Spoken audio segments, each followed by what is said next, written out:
Hello everyone and a warm welcome to the SIT Admissions Dialogue session entitled The Value of an Applied Learning Degree in this Disruptive World. I'm Kelly and I'm from the Admissions Division, and I'm delighted this afternoon to have three guests with me, and they will together with me have a dialogue on what applied learning really means and what that will do for you as you consider your options for university. So these guests are Professor Chua Kee Chiang, Deputy President, Academic and Provost. I also have Mr. Sky Tan Zhi Kai from the class of 2018 from Hospitality Business. And last but not least, I have Ms. Devanshi Patidar, who is a final year student at our Diagnostic Radiography program. So before we get into the program proper, let's hear a bit more from our panelists.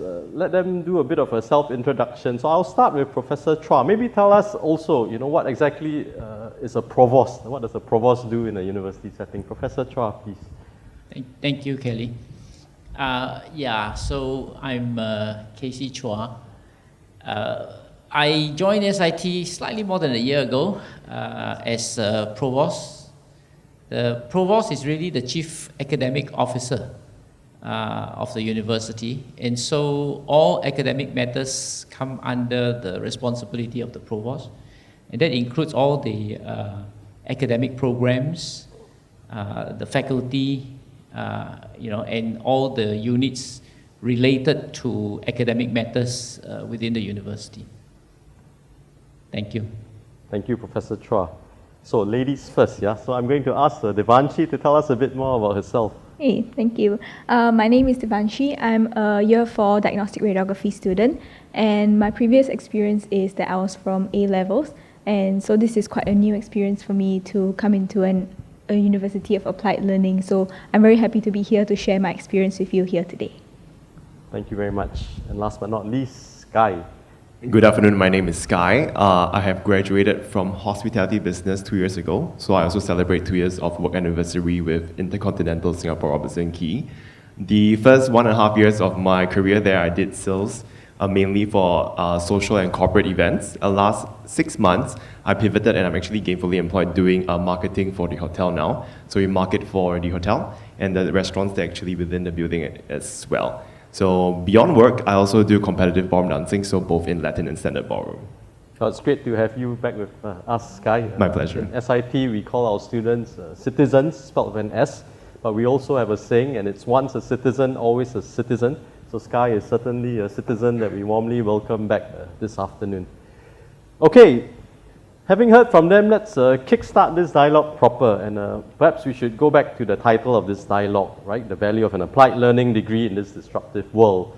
Probably the question on most people's minds then is this: what exactly is applied learning?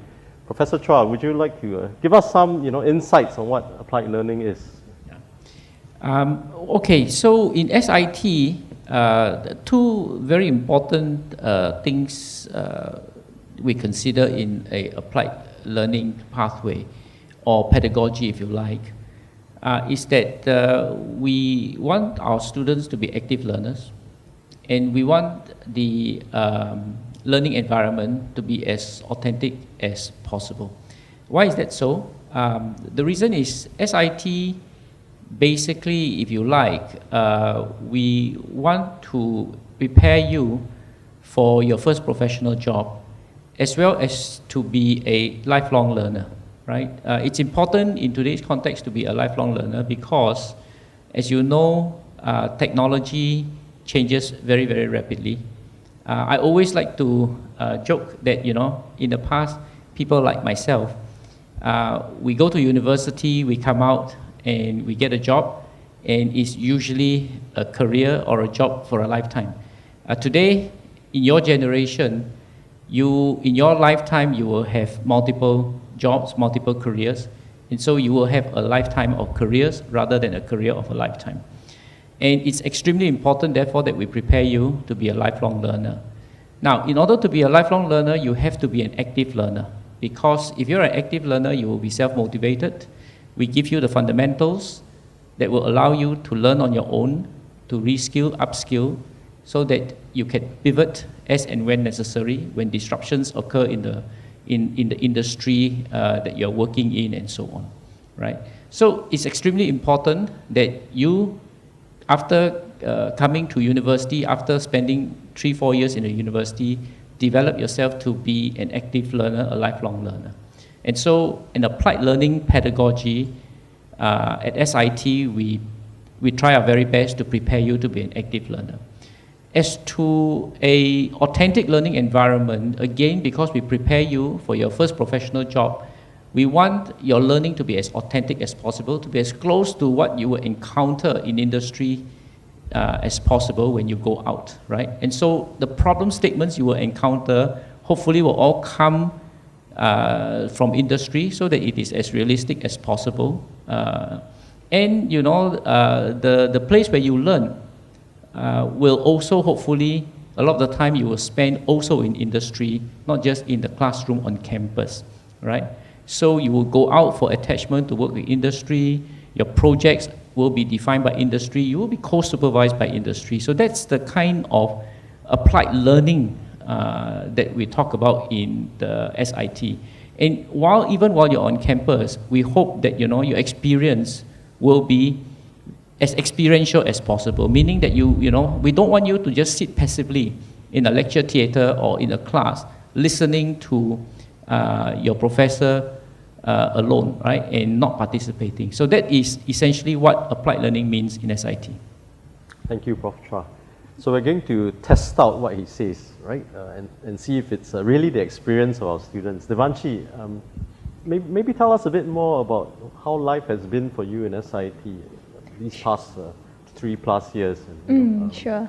So I completely agree, and I think it's very reflective in our curriculum at the moment. So it's very easy to, or rather I would say that it is, anyone can just read off a textbook and try to understand and give model answers. But when you're applying it to actual people, so in our case in allied health, we work with actual patients, and each patient is different. They come with different conditions, they come with different languages.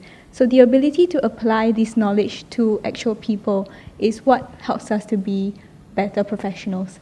So as applied learning really does help us in that regard, because we don't only graduate with academic knowledge, but we also graduate with technical skills and people skills, which help us to be well-rounded professionals.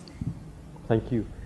And Sky, you've graduated 2 years ago, and I think almost immediately, whatever you've learned in SIT has had to be put into practice, what with COVID-19 and all that.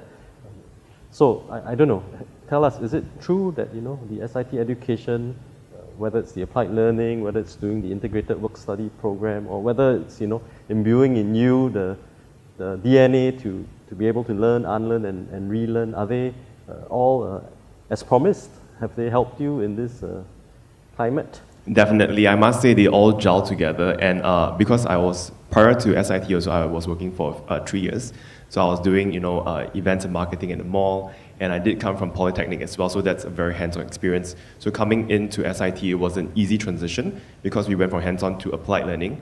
All the context taught in the classrooms and through our textbooks, they are not just, like I would say, best case textbook scenario. They are things that you can apply into a situation, into a business scenario. So every time I'm looking at what's being taught in classroom, you can say, how can I apply this? Is this real? And yes, you think through, and this can be done. And the professors and the lecturers take time to explain this, and they will take in articles, news articles, to tell you where this flows through, for example, in marketing and areas like that. I think more towards Kelly's question of whether the DNA and all the learnings in the classroom might have actually flowed through to the real world. I must tell you, it is as real as it gets.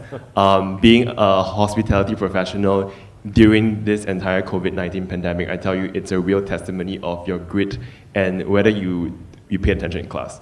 Now, so I must say that I recall this very, very fond lecture in class, and it was also a industry professional invitation to actually speak to the class as well. So the topic was actually crisis management, and then during that period of time, they were talking about managing crisis. For example, if it was a terrorist attack, how would you actually respond to it? But crisis takes on the form of many, I would say, phases. And this entire pandemic is a crisis itself. But the key learnings from what a crisis is, and allow me to actually skip over to the Mandarin part of the house.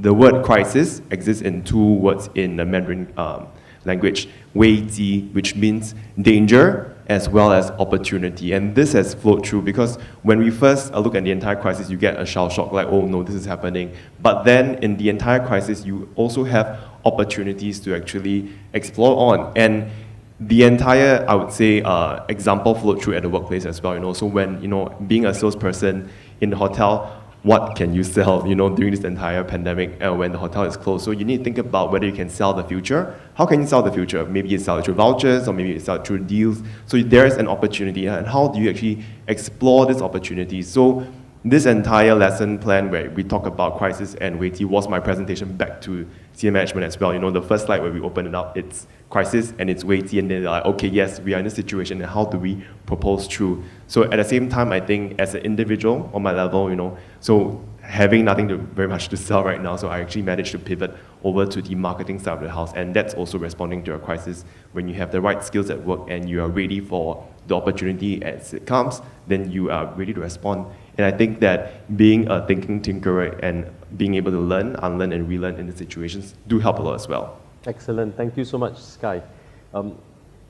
Having heard from you, I still want to ask Prof. Chua perhaps a tricky, a difficult question even. So Sky's graduated with a degree in hospitality business. And some people say that in SIT you have very specialized degrees, and precisely in times like these, what will happen to your graduates? So what would you say to that, about SIT's suite of degree programs? Well, I think SIT compared to many other universities in Singapore, I think our programs are indeed a bit more specialized than others, but I think that's fairly intentional because I think what we are trying to do is really prepare our graduates for their first professional jobs, right? And I think a lot of industry have fed back to us that they really like the fact that, we impart enough knowledge and skills to our students so that they can be very effective very early on, when they join the companies. But whether it is specialized or generic in a sense, I think the disruptions that happen in the industry today doesn't mean that, you do not need to reskill. Even if you graduate with a very generic degree, if you enter into a different vertical domain, you still need to learn about that particular industry, and so you will need time to learn, right? And so I don't think that necessarily puts SIT graduates in any disadvantaged position. Everybody needs to relearn, all right? And I think what is important is SIT, we try to prepare our students right from the day one that you have to be prepared to go into multiple careers in your lifetime, and so that attitude has to be developed right from day one, right? That you will always need to relearn. I think what is key is in whatever you teach them, you give them a very strong foundation, right? That will allow them to learn on their own. So whenever they need to pivot, they are able to learn on their own. And then added to that is a strong suite of what we call transferable skills. The transferable skills will be, the name says it's transferable, means that, whichever vertical domain you go into, those skills can be applied. And so the transferable skills are equally important compared to the disciplinary knowledge, right? And so it's extremely important if you develop the transferable skills, it will also help you to pivot, to move into different vertical domains, right? So I think the expectation today, regardless of which university you go to, it is not studying 3-4 years and you're set for life, right?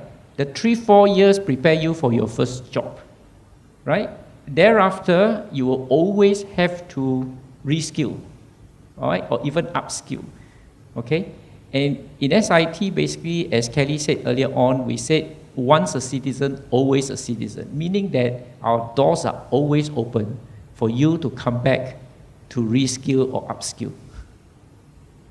That's really interesting to hear. So I'm going to take these people back to even beyond day one. Devanshi, maybe tell us a bit more about how you went about choosing a university education and why was it that you settled for SIT?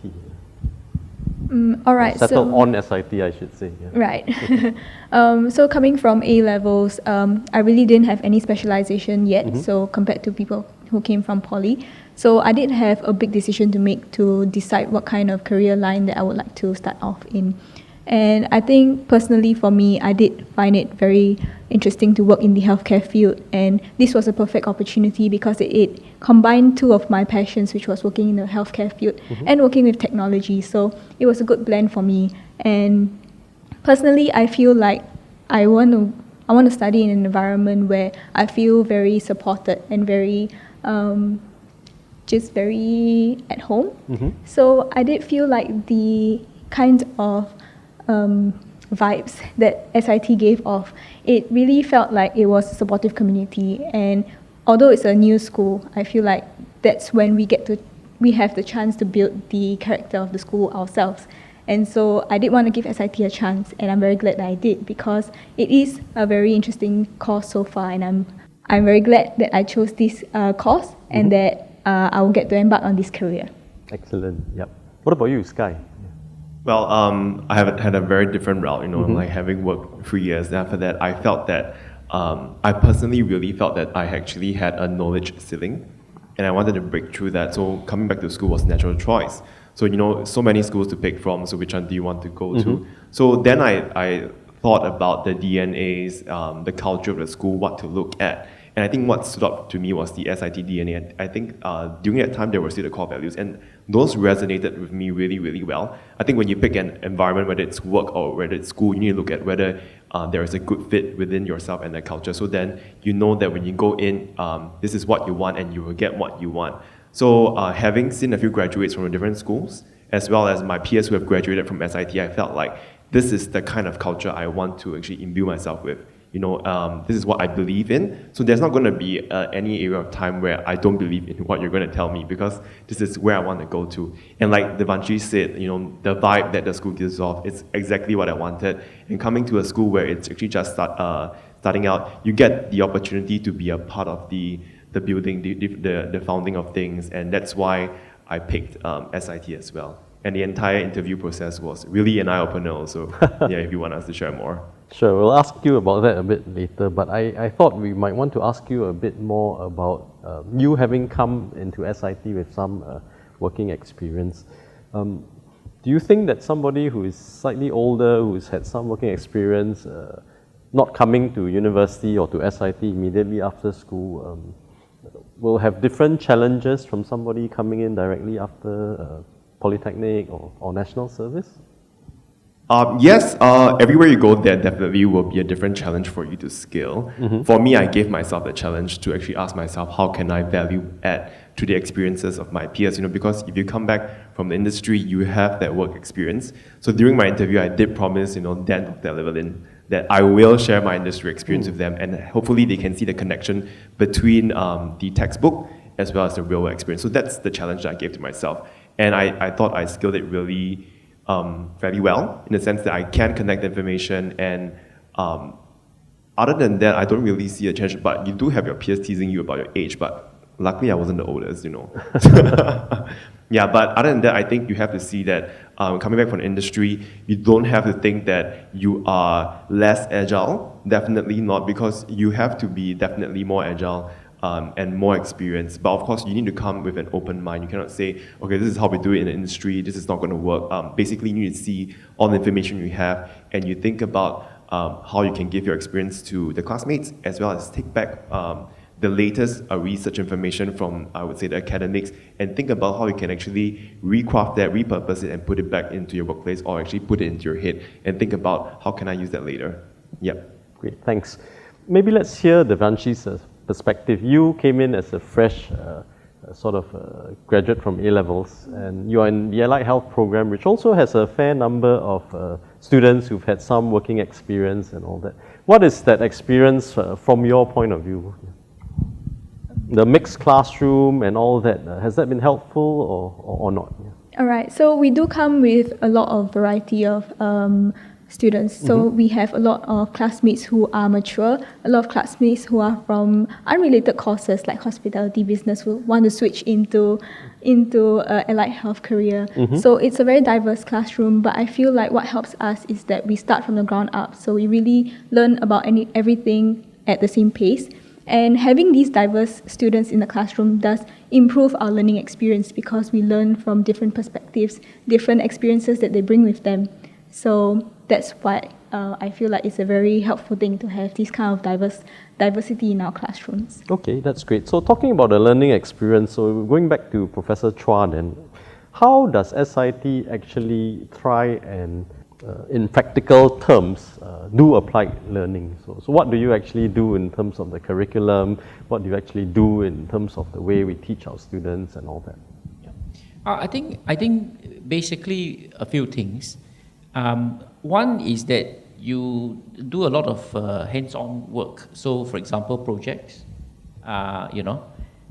Instead of just the normal lecture tutorial, you do a lot of projects. In SIT, our key applied learning module today is really the integrated work-study program. It is an extended industry attachment, if you like. It ranges from currently it ranges from 6 months to 12 months, but we're trying to make it from 8 months to 12 months. And I think in fact, when I first came to SIT, when I heard about the integrated work study program, I said, really, what's the difference between the integrated work study program and what other universities do in terms of industry attachment? Really, students going out to companies, attach there, do a project, and so on, right? I mean, what's the difference? And over the last year, actually, what has dawned on me, really, the key difference is the longer period.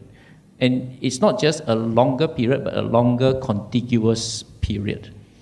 And when I talk to companies, I think that makes a lot of difference because with that longer contiguous period, companies are able to give our students on the integrated work study program real projects.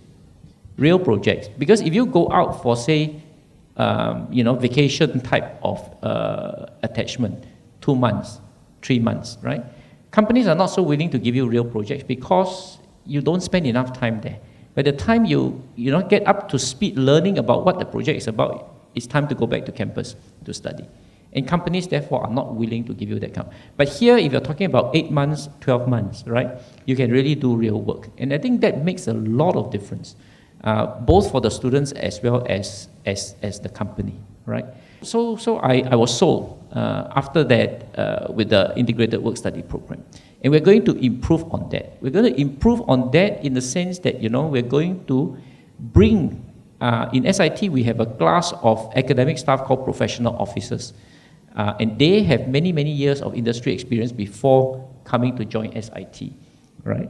So what we're trying to do now is to also bring more of our professional officers to work with the students when they go out for integrated work study program, right? And they can then work with the companies. And so together with our students and our professional officers, I think it will make the integrated work study program a lot more impactful, right, in terms of what the student can learn, what the company can get out of the students in terms of doing the work and so on. So that's one thing. Now, besides that, we are also trying to make all our capstone projects, the problem statements for all our capstone projects to be derived from industry. So it is not a problem statement given by the professors, for example, based on the professor's research interest or something that is far away from what industry really want. Again, we want to make it really authentic. We want industry to give us the problem statement, and then you work on your capstone, and hopefully also with some industry supervision in addition to the faculty supervision here. So again, it makes your capstone project very, very relevant to what industry needs, right? And closer to what you will ultimately find when you go out to work. So a lot of the pedagogy that we will go through is really very, very focused on projects. We also want to bring in interdisciplinary project teams, right? So we want to have projects that are, again, either defined by industry or defined by the community. When I say defined by the community, I mean service learning type of projects, all right? So all problems, whether it comes from industry or from the community, are by nature multidisciplinary, right? You very seldom find that problems out there can be solved by one single discipline, right? A really good complex problem is typically solved by multiple disciplines. And what we're trying to do is to now bring students from across different programs to come together, right, to address, as a team, to address some of these problems that industry or the community presents to us. Now, the advantage of doing that is that you now work in a multidisciplinary team. Not only do you learn from one another across the different disciplines, but you also learn to work across disciplines as a team, right? And that is extremely important because that is really what you encounter when you go out to work. So in terms of, to answer what Kelly just asked me, what are some of the things that we will do in terms of applied learning? It is really all about projects, okay? So we will do a lot of projects and it's all going to be hands-on. Of course, it will be supplemented by laboratories, by practicums, and so on. But it is all about using your hands and your brains to find solutions. Thank you very much, Prof. Chua. So, having heard what Prof. Chua has said, I'm going to ask you, Devanshi, coming from an A-level background where pretty much, everything just hinged on a sit-down exam and perhaps a few practicals, was it a bit of a culture shock for you? And was there any adjustment needed on your part? Starting in a place where you needed to do projects, you need to do group work, you need to, practice applied learning. Tell us, yeah. So I think there is a period of adjustment that's needed, but soon after we've started doing this, I start to realize the importance of this, and I do truly understand why this is necessary. So all of the group work that we have to do, all of the research projects that we have to do, is to improve our discipline. So for me, I have the opportunity to do a research project, as all allied health undergraduate students have to do, in the form of a thesis. So this is a new kind of scenario for me to work on something like this independently, and it really just gives me an opportunity to work with industry partners like hospitals and manufacturing companies. So it's really quite an interesting experience for me to go from like a very textbook-based learning to something that's more hands-on and more fluid. And in terms of our IWSP, it's slightly differently structured. So for radiography, we have periods of classroom learning where we learn radiographic techniques and things like patient care. And then soon after, we are sent to our clinical placements. So we get to apply what we've learned in the classroom directly.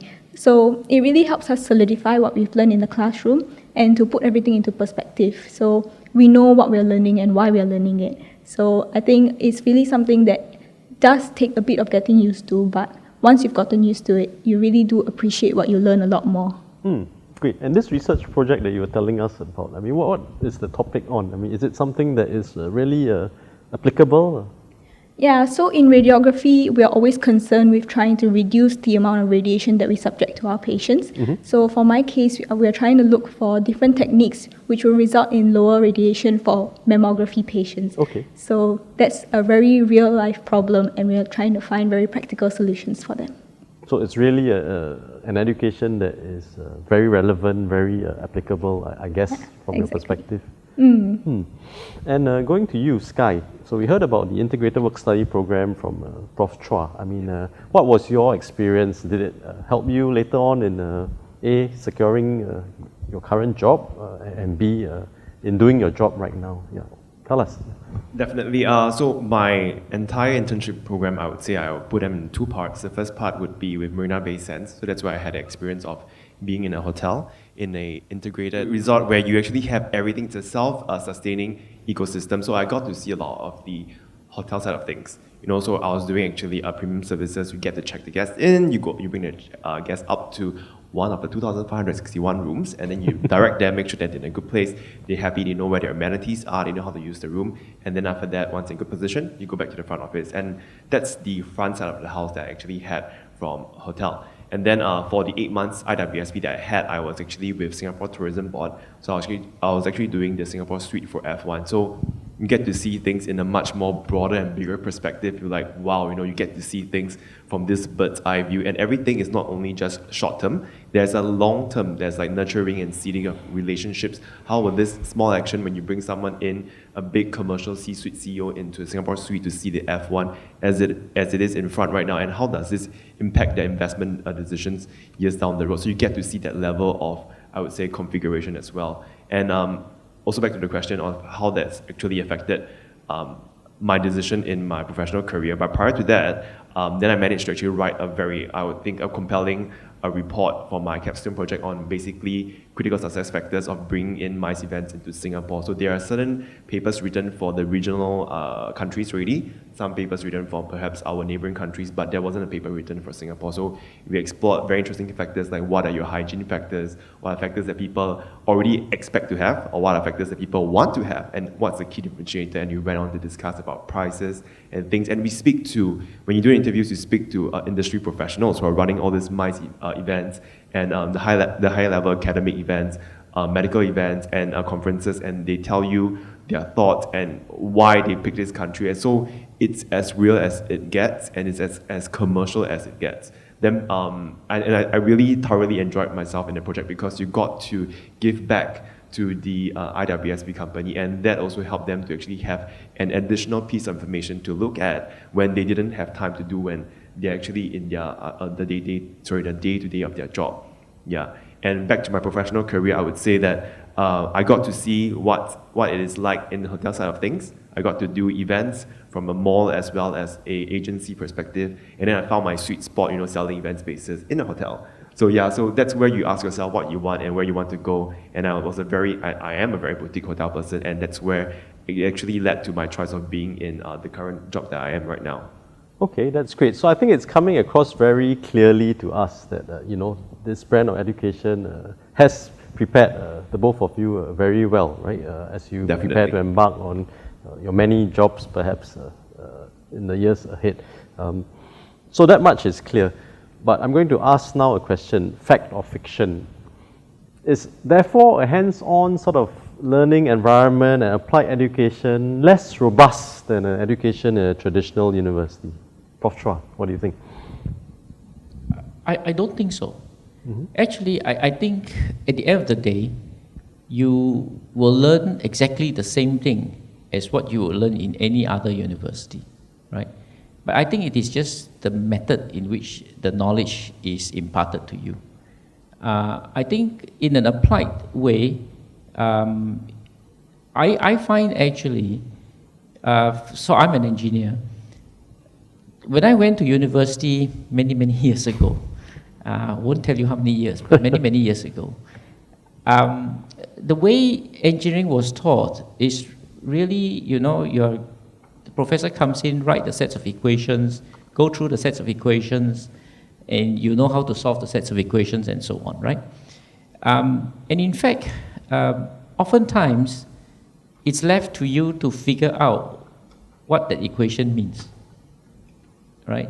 And many times, I'm sure, I take myself as an example. After graduating, then, you say, so this is what he was trying to tell me, right? And in some cases, until today, I don't know what he was trying to tell me. So it's not so simple. But if you use an applied way, right, you do an experiment, for example. If I go in and let you do the experiment, even without the theory first, and you see how the experiment works, right, and you observe the results and so on. And after that, I come back and tell you the theory. I think it will contextualize it much better for you, right? And you will see the connection much better between the theory and what you actually observe, right? Of course, all practicals, theories always assume things and so on, but it's close enough that you would see the effect, right? And I think it stays with you much longer than if I were just to teach you the equation and then you try to figure things out. So when we talk about applied learning, it is only the way in which we teach you that is different, right? The knowledge remains the same.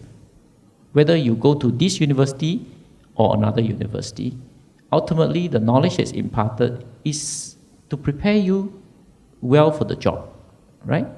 But because, you understand better, we think that the applied learning pathway allows you to gain mastery of the disciplinary knowledge much better than if you were to go to a traditional lecture tutorial type of system. Okay? Of course, there will be students who are very, very bright, they will make the connections immediately. But if you're a student like me, sometimes it takes a long time, and sometimes you never even make the connection. He's being very, very humble, but let's test out what he's saying with Devanshi. So what has been your experience? So radiography is a course which has a very steep learning curve. So I recall on my first day of clinical placements, it was at an emergency department and I was really frozen because I really didn't know how I can move on and try to do what I've been taught in class on an actual patient. But slowly through many clinical placements, we are being nurtured to become more competent healthcare professionals.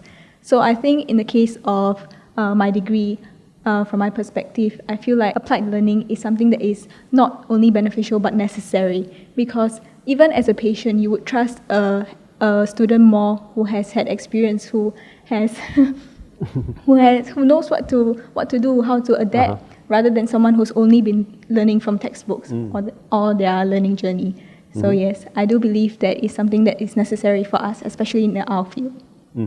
And certainly, I'm assuming that your education is no less robust, no less it's even tough. more challenging, yes, because... Even more, in fact. Right? Yeah.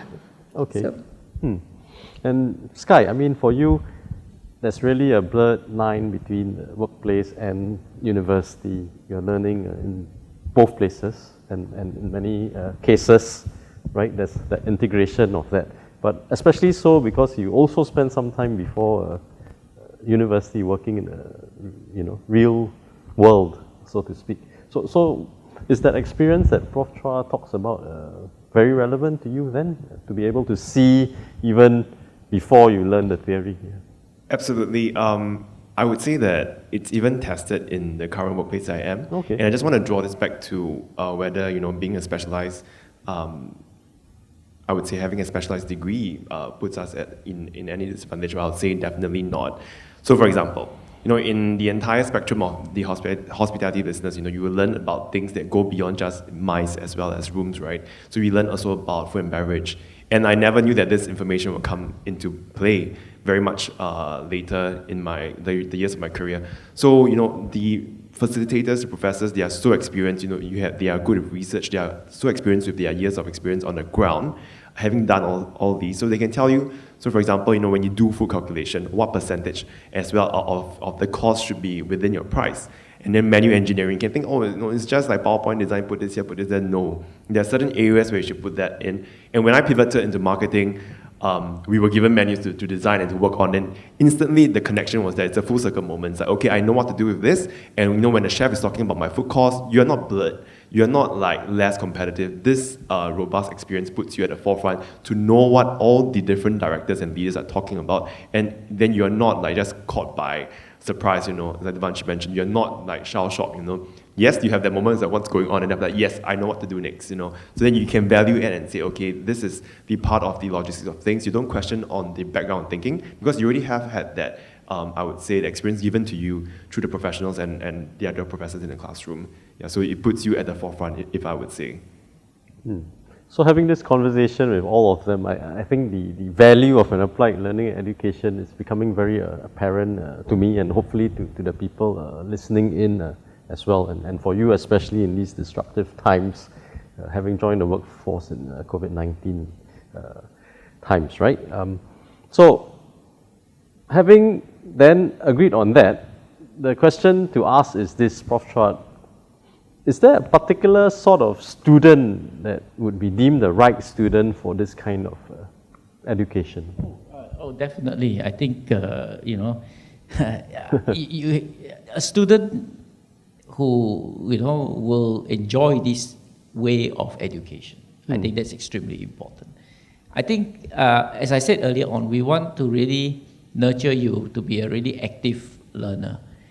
But that's, not just fully dependent on us. It also depends on you, all right? And you must have that mindset to want to grow, the growth mindset that you want to learn many, many things, and you want to experiment, you want to get your hands dirty, you want to roll out your sleeves and do things, right? If you don't enjoy that, then I think, perhaps it's not that suitable. If you are the type that, want to do just study from the book, and pass exams and so on, I think then maybe, the applied learning pathway is not a suitable pathway for you, because when we talk about applied learning, we're not just going to say, you learn from your professors in lectures, you do your tutorial assignments, and then you wait for one big exams at the end of the semester, and pass the exams, and very often pass the exams and then give back all the knowledge, forget about it, and then go and study for the next paper and so on. I mean, then, if that's the attitude, then certainly SIT is not the place for you. But if you are the type of students who really enjoy tinkering, really very curious about how things work, in the case of hospitality, for example, how the entire industry, the ecosystem work and so on, right? And you have the curiosity to go and find out and want to learn more. You want to go and be embedded in that ecosystem to understand and to learn to do things, right? I think that, will be the type of students we are looking for. So when you come into SIT, I think I'll be very honest, you'll be a busy 3-4 years, It's not just studying for exam, pass the exam, forget about it, right? Because exams will not carry a lot of weight in SIT. Your projects will carry weight, your assignments along the way will carry weight, and so on.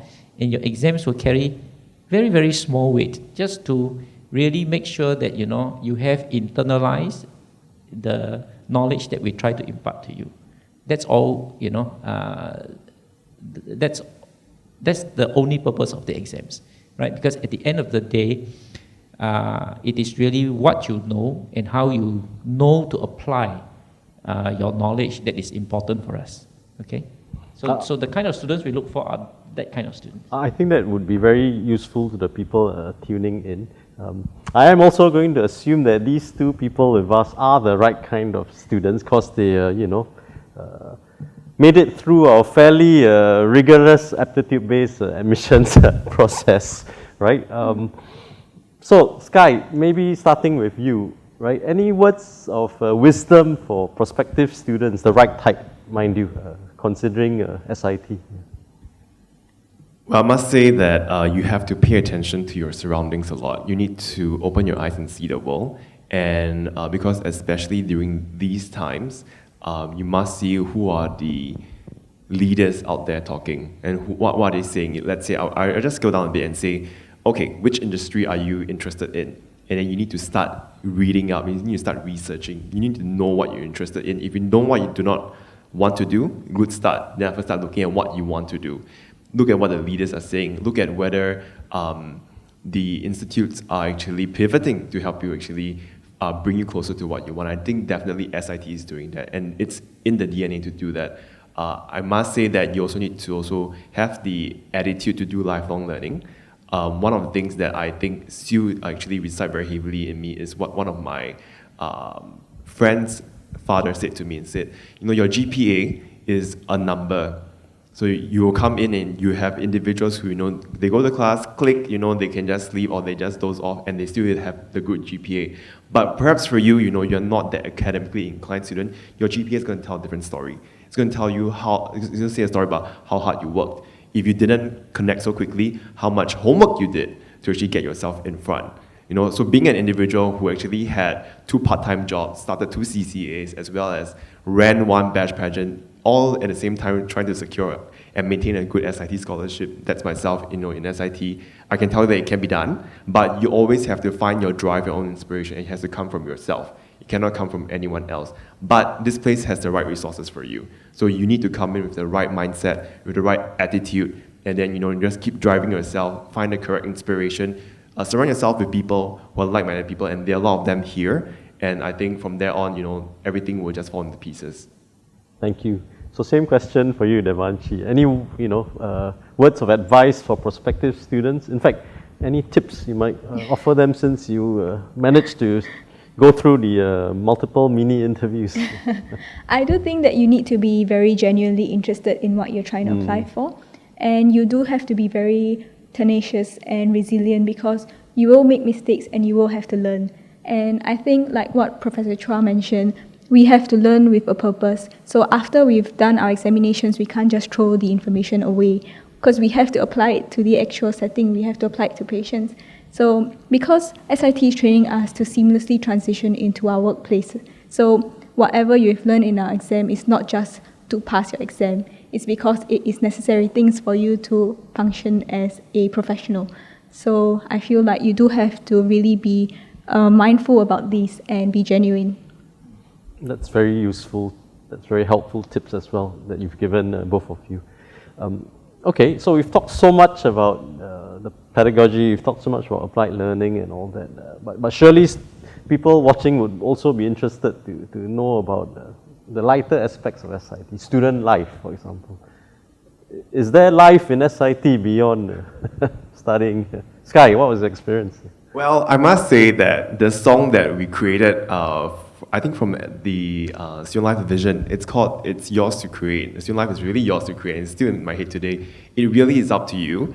So for me, my experience was a bit different. I came in, and I think during one of the interview process, my other promise was to actually, I'll start, a ballroom dancing club, because there wasn't a ballroom dancing club at SIT. So I said, I'm going to do it, And it's a good time for you to actually ask yourself whether you want to be part of a family or you want to actually start a little family here. So I picked a different path. I said, let's start to actually share my joy for ballroom dancing for everybody. So we started SIT Dance Sport. For the first year, I must tell you that it was very, very, very lonely, because it was only me and this other girl who just sat there, like, is this club going to form, And then after a year, then you have your peers joining you, and I still give thanks to them today to actually be part of the entire progress and the process of setting up a club. So then there is SIT Dance Sport now, so they do Latin dancing. So we came out with performances. We performed here in this auditorium, we performed in a lot of, I would say, SIT involved events, as well as some of our open houses.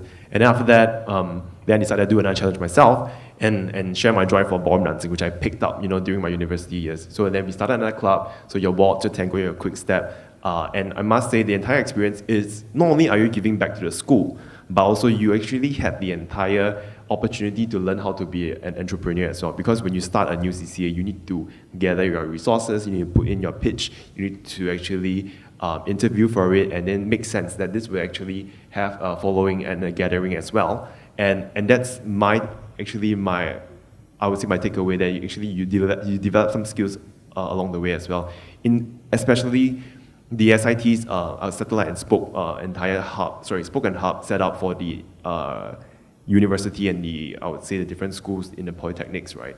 How do you get everybody to take part when they're all at different locations, right? It's also up to you. So you can actually drive your actions through data. You ask everybody, okay, when are you guys free? What's a good time for you to train? And then you have your data, you look at it and say, we'll put training on this date, you will have the majority of people turning out. So you can actually put a bit of your learning from school into what you do for a CCA. And I must say, it kept me very sane. And a lot of the dancers will agree that if we do not dance, we might not actually get I would say, self-discipline to actually organize our time and actually refresh our minds. You work out when you dance also, and actually be in tip-top form whether it's your exams or your projects. And the entire approach towards a holistic education, it basically starts from here. That's great. What about you, Devanshi? What was your experience like? What is your experience? I mean, you're still a citizen. Yeah. So personally, I was very interested in volunteering. Mm-hmm. So I've been in 2 CCAs so far, which are both concerning volunteering. One is a local project and one is an overseas one. So I think there is something out there for everyone.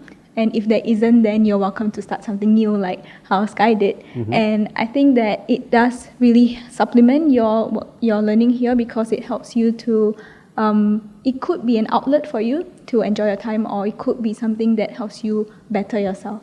So I feel like it's up to you what you prefer to do and how much you prefer to do, but there's definitely opportunities out there. Okay, so talking about that, what sort of communities or networks are there in SIT, and how can you be a part of that? Any of you? Yeah. Okay, so CCAs is definitely one. So Sure. you find a lot of like-minded people in our CCAs and in your courses.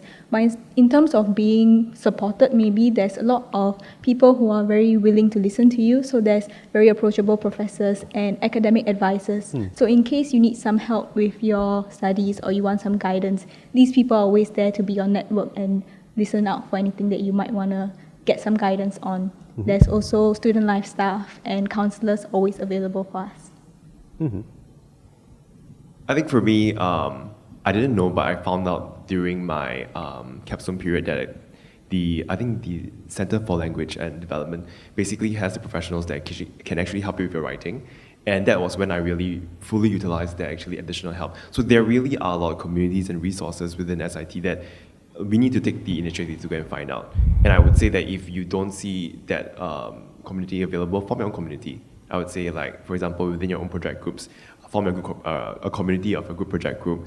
And I would say beyond SIT, being a graduate right now, the SIT ballroom community also graduated, and then we formed an alumni group also. So that's where I would say that it actually follows you even after you graduate. And we still dance every weekend, and we actually are, I would say we are like lifelong friends right now. You know, because like we have the opportunity to connect, and we're all from different disciplines. So some of them are from physiotherapy, some of them actually are from hospitality business, and it's just a whole mix of community. And I would say there is a very good synergy between what's in school and where you can actually be a part of what you can be a part of after school as well. Great. So Prof. Chua, you talked about being in university X number of years ago, right? So beyond just getting an engineering degree, I mean, why do you think it's important that our citizens feel connected to the university? Before I answer that, I think I just want to talk about the CCA type of things that the students can do here. I think SIT is a fairly young university. And certainly there are many opportunities, as Sky said, that you could contribute, volunteer, start new activities, and so on. And I really want to encourage students who ultimately matriculate into SIT to do that. What I've seen in the last 1 year plus since I joined SIT is that I've seen very enthusiastic colleagues in some of the units. For example, colleagues from student life, are extremely supportive of student activities. They're very young people also, so I think it connects very well with the students. So I see enthusiastic colleagues, and I'm sure they're very willing to help if you reach out to them. And there are many schemes in which they are putting in place, to help students develop leadership capabilities, for students to really find time, to engage in their passion, in their pursuits beyond academic studies and so on. So while we are, to be very honest, while we are not as well endowed in terms of facilities like big fields, swimming pools, and so on, as other older universities have, but I think we try to make up by having very enthusiastic younger staff who work very hard and try very hard to work with the students to come up with activities and so on. So I encourage all students who come into SIT, to not just focus on your studies, but also, I'm sure today I know that there are many clubs and sporting groups, for example. I think SIT for whatever reason, is also, I think SIT students have organized many sporting groups, all kinds of sporting groups. I mean, when I first came to SIT, I saw, and so, I encourage all of you, when you matriculate to SIT, to join some of these activities, because university is the best time for you to get to know people, and it is through these, extracurricular activities and so on that you would meet people, and you then sharpen and develop your people skills, your networking skills and so on, and that's equally important. That's also those are very important transferable skills as well. Coming back to, I'm a bit old already, so what was your question again? Beyond engineering? Beyond just, studying and all that, right? Why is it so important for them to have these networks and to feel a part of So I guess I've society? partially answered that, right? I partially answered that in the sense that, beyond your studies and so on, I think it's extremely important to mix around, because when you mix around, you learn from one another in terms of their perspectives. If you don't mix around, you develop your own habits, and you think that, your ways are the right ways. But if the more you mix around, the more you hear from other people, you learn, how to interact with people, you learn about other people's perspectives. You may not have read as widely as others beyond your disciplinary studies. So some people coming from a different disciplines may have better knowledge about certain things, and by exchanging that knowledge, it also increases your general knowledge. It makes you a much better person. It makes you a more learned person in the sense, right? So I think those are all extremely important. We are all human beings, but we need to interact with people, right? And it is through these interactions outside. And I said earlier on, a lot of these are also transferable skills, The ability to network is extremely important. When you go out there, if you go to a party, for example, and you don't even know how to approach somebody to start a conversation, you are completely handicapped, right? So university is a time for you to learn to practice all these things, So these are all very, very important transferable skills. In the past, people call it soft skills, right? So soft skills, how you interact with people, is extremely important. Well, I certainly enjoyed interacting with all of you this afternoon, and I would just want to thank you once again for being a part of our panel, Professor Chua, Devanshi, and Sky. And thank you so much for joining us today. I hope this has been an eye-opening session for you as you are deciding on your university options, as you're thinking about the sort of learning environment that would best suit you. This video will be available for viewing through the virtual open house website and also the SIT social media channels. And I think you can also submit your questions and comments through the Contact Us button, and we can respond to them. Just finally, the application for admissions is open from 11th January to 19th March, so do take some time to think through this and submit an application when you're ready. Thank you once again for staying through the session with us. Take care, stay safe. Thank you.